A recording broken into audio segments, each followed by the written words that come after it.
മുഖ്യമന്ത്രി സ്ഥാനം ലക്ഷ്യമിട്ട് കോൺഗ്രസിൽ ചടുലമായ നീക്കങ്ങളാണ് നടക്കുന്നത്. നിർണായക കൂടിക്കാഴ്ചകൾക്കാണ് ഇന്ന് കേരള പ്രദേശ് കോൺഗ്രസ് കമ്മിറ്റിയുടെ ആസ്ഥാനമായ ഇന്ദിരാഭവൻ വേദിയാകുന്നത്. KPCCയിൽ ഇന്ന് നടക്കാൻ പോകുന്നത് എന്തൊക്കെയാണെന്ന് നോക്കിവരാം.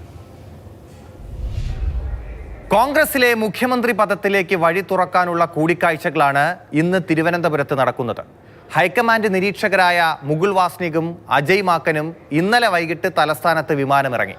ഇന്ന് രാവിലെ 10 മണിയോടെ ഇരുവരും KPCC ഓഫീസിലെത്തും. കോൺഗ്രസിലെ 63 MLA-മാരും പാർട്ടി ആസ്ഥാനത്ത് വരും. 10:30 KPCC ഓഫീസിന്റെ ഗേറ്റ് അടയ്ക്കും. KPCC ഭാരവാഹികളെയും മാധ്യമപ്രവർത്തകരെയും ആരെയും അകത്തേക്ക് പ്രവേശിപ്പിക്കില്ല. 10:30 പാർലമെന്ററി പാർട്ടി യോഗം നിശ്ചയിച്ചിരിക്കുന്നത്.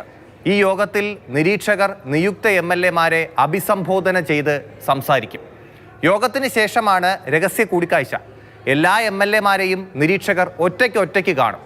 KPCC പ്രസിഡന്റ് സണ്ണി ജോസഫിന്റെ മുറിയിലാണ് രഹസ്യ കൂടിക്കാഴ്ച നടക്കുന്നത്. ഉച്ചയ്ക്ക് ശേഷം തിരഞ്ഞെടുക്കപ്പെട്ട മുതിർന്ന നേതാക്കളെ കാണുന്നതിനൊപ്പം MP-മാരുടെ അഭിപ്രായവും തേടും. ഇതെല്ലാം കഴിഞ്ഞ് വൈകിട്ട് വീണ്ടും പാർലമെന്ററി പാർട്ടി യോഗം ചേരും. മുഖ്യമന്ത്രിയെ തീരുമാനിക്കാൻ AICCയെ ചുമതലപ്പെടുത്തി പ്രമേയം പാസാക്കും. പ്രമേയവുമായി നിരീക്ഷകർ ഇന്ന് വൈകിട്ട് തന്നെ ഡൽഹിക്ക് പറക്കും.